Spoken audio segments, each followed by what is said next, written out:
Hi மக்களே, எல்லாருக்கும் வணக்கம். நான் உங்கள் ரவிராஜ். இது பார்த்தீங்கன்னா ரவிராஜ் டாக்ஸ் என்ற ஒரு புதிய சேனல் வந்து தொடங்கியிருக்கேன். இதில் பார்த்தீங்கன்னா நம்ம சமூக சிந்தனை பார்வையோடு தான் நம்ம பேச போகிறோம்.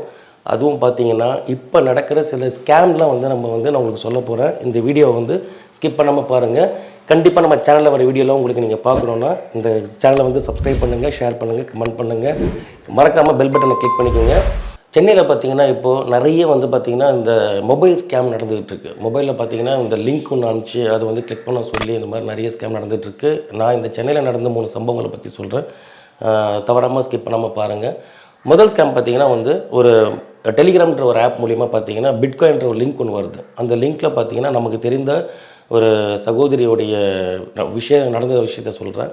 அவங்க பார்த்தீங்கன்னா டெலிகிராமில் போய்ட்டு இந்த பிட்காயின் வந்து அந்த லிங்க்கை கிளிக் பண்ணியிருக்காங்க. அப்போ அவங்களுக்கு என்ன பண்ணியிருக்காங்கன்னா ஒரு மெசேஜ் வந்து இருக்குது. நீங்கள் வந்து 1000 ரூபாய் கொடுத்தீங்கன்னா உங்களுக்கு நாங்கள் 15 நிமிஷத்தில் 1500 ரூபா பணம் தரோம் அப்படின்னு சொல்லிட்டு ஒரு ஆசை காமிச்சிருக்காங்க. இவங்களும் இந்த சகோதரியை நம்பி என்ன பண்ணியிருக்காங்கன்னா முதல்ல சரி 1000 ரூபாய் தானே நம்ம போட்டு பார்ப்போம் என்ன நடக்க போகுதுன்னு சொல்லிட்டு 1000 ரூபாய் கொடுத்துருக்காங்க. 15வது நிமிஷத்தில் உங்களுக்கு 1500 ரூபாய் கிரெடிட் ஆகிடுச்சு. இதில் என்னென்னா சதுரங்க வேட்டையில் டைலாக் இருக்கும். அதாவது ஒருத்தனை ஏமாற்றணுன்னா முதல்ல அவங்க ஆசையை தூண்டி விடணும்னு சொல்லிட்டு இந்த சகோதரி அந்த மாதிரி தூண்டி விட்டுருக்காங்க. இப்போ அந்த சகோதரிக்கு மறுபடியும் ஆசை வந்துருச்சு. என்னடா இது, நம்ம 1000 ரூபா கொடுத்தோம், 15 நிமிஷத்தில் நம்ம 1500 ரூபா சம்பாரிச்சிட்டோமே அப்படின்னு சொல்லிட்டு உடனே அவங்க இன்னொரு ஸ்கீம் வந்து கொடுத்துருக்காங்க. ஒரு ஆஃபர் கொடுத்துருக்காங்க. நீங்கள் 3000 ரூபா கொடுத்தீங்கன்னா ½ அன் ஹவரில், அதாவது அரை மணி நேரத்தில் வந்து உங்களுக்கு 4000 ரூபா பணம் வந்து நாங்கள் தருவோம்னு சொன்ன உடனே இந்த சகோதரிக்கு கொஞ்சம் ஆசை வந்துருச்சு. சரி நம்ம போட்டு பார்ப்போம் என்ன தான் நடக்குதுன்ட்டு. அப்படி வந்தால் ஓகே, இல்லைனா 4000 ரூபாய் தானே அப்படின்ற ஒரு ஆசையில் அந்த சகோதரி 3000 ரூபாய் கொடுத்துருக்காங்க. அரை மணி நேரத்தில் உங்கள் அக்கௌண்ட்டுக்கு 4000 ரூபாய் கிரெடிட் ஆகிடுச்சு. இப்போ இந்த சகோதரிக்கு மிகப்பெரிய ஒரு ஆசை வந்துருச்சு. சரி ஓகே, இப்போ அடுத்த ஆஃபருக்காக வெயிட் பண்ணுறாங்க. அடுத்த ஆஃபரும் வருது. அவங்களுக்கு இப்போ வர ஆஃபர் பார்த்தீங்கன்னா கொஞ்சம் அதிகம். அதாவது நீங்கள் 30,000 ரூபாய் கொடுத்தீங்கன்னா உங்கள் அக்கௌண்ட்டில் 38,000 ரூபாய் கிரெடிட் ஆகுன்றாங்க. இந்த சகோதரிக்கு என்ன பண்ணுறதுன்னு தெரியல. உடனே அவங்களுடைய கணவருக்கு ஃபோன் பண்ணி எனக்கு ஒரு 15,000 பணம் கொடு, நான் வந்து உனக்கு அரை மணி நேரத்தில் கொடுக்குறேன்னு சொன்னோன்னே அவங்க கணவர் சரி மனைவி தானே கேட்குறாங்கன்னு சொல்லிட்டு அவரும் அனுப்பி வைக்கிறாரு. கடைசியில் போகுது பணம் 30,000 ரூபாய் போகுது. கொஞ்சம் நேரத்தில் உங்கள் பணத்துக்கு 38,000 ரூபாய் வருது. உடனே அடுத்த ஆஃபர் கொடுக்குறாங்க. இப்படி இந்த சகோதரி ஆஃபர் மேலே ஆஃபர் போய் கடைசியாக ஒரு ஆஃபர் தராங்க. நீங்கள் 50,000 ரூபாய் கொடுத்தீங்கன்னா 65,000 ரூபாய் உங்கள் அக்கௌண்ட்டுக்கு வரும் அப்படின்னு சொன்ன உடனே இந்த சகோதரி ஓகே நம்பிட்டாங்க. ஏன்னா இவ்வளோ நேரம் வந்துட்டுருக்குல்ல பணம், அப்போ உங்களுக்கு ஒரு நம்பிக்கை வந்துடுச்சு இல்லை. உடனே அந்த லிங்க்கில் பார்த்தீங்கன்னா போய் செக் பண்ணுறாங்க. அங்கே நிறைய பெண்கள் வந்து நகையை வச்சு பணம் கொடுக்குறாங்க. மறுபடியும் அவங்களுக்கு பணம் வருதுன்றது கூட தேங்க்ஸ் மெசேஜ் போடுறாங்க. எனக்கு கிரெடிட் ஆகிடுச்சின்னு சொல்லிட்டு ஒரு பெண்மணி வந்து ஹாப்பியாக வந்து ஃபீல் பண்ணி அவங்க மெசேஜ் போடுறாங்க. இந்த சகோதரி உண்மை நினச்சி உடனே அங்கே இங்கே கடனை வாங்கி அவங்க கணவருக்கு ஃபோன் பண்ணி ஒரு 30,000 ரூபாய் பணம் வாங்கி இவங்ககிட்ட இருக்கிற பணத்தையும் போட்டு 50,000 ரூபாய் அனுப்புகிறாங்க. அந்த ஆஃபருடைய லிங்க்கு எக்ஸ்பைரி ஆகிடுச்சு. இப்போது அவங்க உடனே மெசேஜ் பண்ணுறாங்க. அந்த சம்பந்தப்பட்ட அந்த லிங்க் அனுப்புகிற அந்த நபர் சொல்கிறாரு, மேடம் நீங்கள் அனுப்பின லிங்க் வந்து எக்ஸ்பைரி ஆகிடுச்சு. நீங்கள் அந்த லிங்க்கை திரும்ப போய் நீங்கள் வந்து அந்த பணத்தை எடுக்கணும்னா நீங்கள் எனக்கு 50,000 ரூபாய் மறுபடியும் அனுப்புங்க, நான் உங்களுக்கு தரோம் அந்த பணத்தை திருப்பி 1,00,000 ரூபாய் உங்கள் அக்கௌண்ட்டுக்கு வந்துடும் சொல்கிறாங்க. இந்த சகோதரி போயிட்டு மறுபடியும் ஃபைட் பண்ணி பார்க்குறாங்க, சண்டை போட்டு பார்க்குறாங்க. கடைசி வரைக்கும் அந்த பணம் அவங்களுக்கு வரவே இல்லை. 50,000 ரூபாய் போனது தான். இப்போ அவங்க இந்த சகோதரி வந்து மன உளைச்சலுக்கு ஆளாகிட்டு கடைசியில் உங்கள் கணவர் வந்து ஓரளவுக்கு பேசி சரி பண்ணிட்டாரு. இது வந்து ஒரு சம்பவம். இன்னொரு சம்பவம் சொல்கிறேன். ஒரு சிக்கன் கடைக்காரர், அவர் பார்த்தீங்கன்னா அவருக்கு ஒரு ஃபோன் வருது. இது மாதிரி சார் எனக்கு வந்து ஒரு 10 கிலோ சிக்கன் வேணும், நான் வந்து இப்போ வந்து ஊருக்கு போயிட்டுருக்கேன், ரயில்வே ஸ்டேஷனில் இருக்கேன், நீங்கள் என்ன பண்ணுங்கள் என் தம்பி வருவார், அவர்கிட்ட இந்த சிக்கனை கொடுத்து அனுப்பிச்சிருங்கன்றாரு. சரி சார் நீங்கள் பே பண்ணுங்கள், நீங்கள் பேமெண்ட் அனுப்புங்க ஜிபேயில், நான் உங்களுக்கு பணம் போடுறேன்னு சொன்னோன்னே அவர் என்ன பண்ணுறாரு, 10 கிலோ சிக்கன் வந்து 2,500 ரூபா சொன்னவர் 2,500 ரூபா அனுப்பிச்சிடுறாரு அந்த கறிக்கடைக்காருக்கு. அவர் என்ன பண்ணுறாரு, கறிக்கடையில் ரொம்ப பிஸியாக இருக்கிற நேரத்தில் இது நடக்குது. ஒரு 2,500 ரூபா வந்தவொன்னே ஓகேன்னு சொல்லிட்டு அவர் 10 கிலோ சிக்கனை ரெடி பண்ண ஆரம்பிக்கிறாரு. உடனே அந்த சம்மந்தப்பட்ட நபர்கிட்ட வந்து இவருக்கு ஒரு ஃபோன் வருது. சார் நான் உங்களுக்கு 2,500 ரூபா அனுப்புறது பதிலாக 25,000 ரூபா அனுப்பிச்சிட்டேன், நீங்கள் என்ன பண்ணுங்கள் இந்த 22,500 ரூபா எனக்கு திருப்பி அனுப்பிச்சிருங்கன்றாரு. இதை எப்படி அவர் பண்ணுறாருன்னா ஒரு மெசேஜில் போயிட்டு மெசேஜை எடிட் பண்ணுறாரு. அதாவது 25,000 ரூபாய் ஒரு அக்கௌண்ட்டில் கிரெடிட் ஆன மாதிரி மெசேஜ் வந்து க்ரியேட் பண்ணி இவருடைய மெசேஜ்க்கு சென்ட் பண்ணுறாரு. இது நடக்குது. இது வந்து எப்படி நீங்கள் மெசேஜ் அவங்க எடிட் பண்ண முடியுமான்னு பார்த்தா முடியும், அதுவும் நடக்குது. இவர் உடனே போய் என்ன பண்ணுறாரு, மெசேஜ் செக் பண்ணுறாரு, பார்த்தா 25,000 ரூபா கிரெடிட் ஆன மாதிரி ஒரு மெசேஜ் வந்துருக்கு. உடனே அவர் என்ன பண்ணுறாரு, சரி ஓகே சார் நான் உங்களுக்கு அனுப்பிச்சிடுறேன்னு சொல்லிட்டு 22,500 அதே நம்பருக்கு திருப்பி அனுப்புகிறாரு, ஜிபே பண்ணுறாரு. இது எல்லாமே ஒரு கறிக்கடையில் நடக்கிற விஷயங்கள். கொஞ்சம் நேரத்தில் வந்து அந்த ஆளுக்கு ஃபோன் பண்ணுறாரு, என்ன சார் நீங்கள் வந்து பண்ணலன்னா அந்த ஆளுடைய மொபைல் நம்பர் சுவிட்ச் ஆஃப். அவர் 22,500 இழந்துட்டார். இது ஒரு ஸ்கேமு. இன்னொன்று சொல்கிறேன், இது எல்லாமே பார்த்தீங்கன்னா இது சம்மந்தப்பட்ட ஆளுங்களாம் யாருன்றது நான் கடைசியில் சொல்கிறேன். இவர் வந்து என் நண்பர் தான், என் நண்பருடைய மனைவி. அவங்க என்ன பண்ணுறாங்கன்னா ரீசார்ஜ் பண்ணுறதுக்காக அந்த ஆப் மூலியமாக போயிட்டு ஒரு மாதத்துக்கு தேவையுள்ள ரீசார்ஜ் பண்ணுறாங்க. பணம் இவங்க அக்கௌண்ட்டை விட்டு போயாச்சு, ஆனால் ரீசார்ஜ் ஆகலை.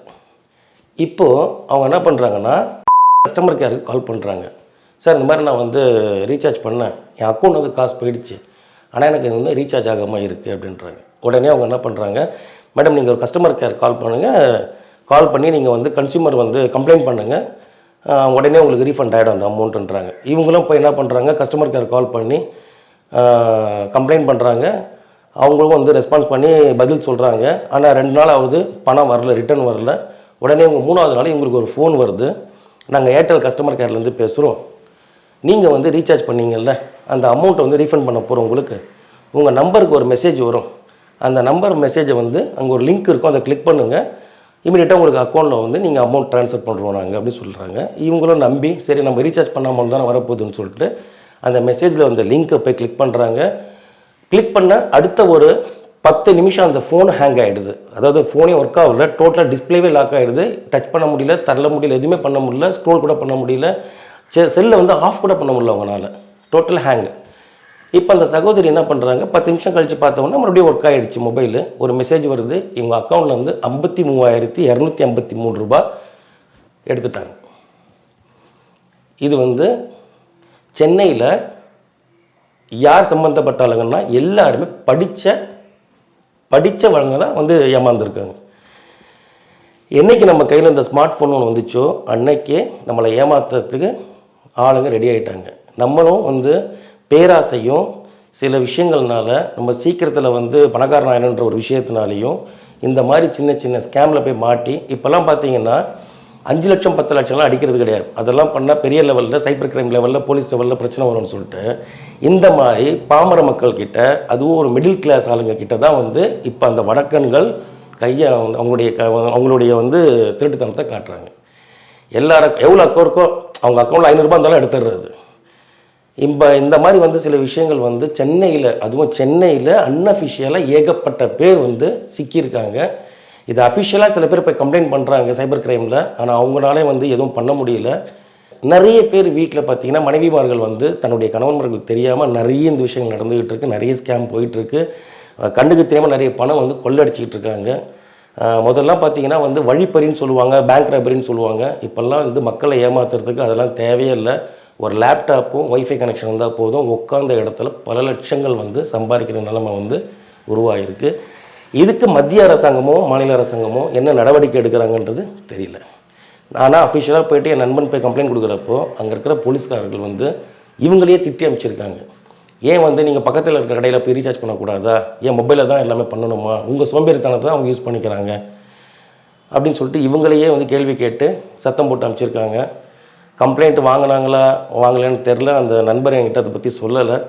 ஆனால் இந்த மாதிரி நிறைய விஷயங்கள் நடந்துக்கிட்டு இருக்குது. தயவு செஞ்சு மக்களை நீங்கள் ரொம்ப தெளிவாக இருங்க. இன்றைக்கி இருக்கிற சூழ்நிலையில் நம்மெல்லாம் வந்து ஒரு ஸ்மார்ட் ஃபோன் வந்து நமக்கு ஒரு சாத்தான் மாதிரி, அது ஒரு பிசாசு மாதிரி இப்போ நம்மளை வந்து ஆட்டி படைச்சிக்கிட்டு இருக்கு. அதனால் எந்தாவது ஒரு மெசேஜ் ஒரு சம்மந்தப்பட்ட, அதாவது நீங்கள் 1000 ரூபாய் கொடுத்தா 2000 ரூபாய் தரேன்னு சொல்கிற ஒரு மெசேஜ்லாம் வந்துச்சுன்னா தயவு செஞ்சு அதை உடனே டெலிட் பண்ணி பிளாக் பண்ணுங்கள். இது எவ்வளவு நம்ம அவேர்னஸ் நம்ம க்ரியேட் பண்ணாலும் இது மக்கள் வந்து மாறுற மாதிரி இல்லை.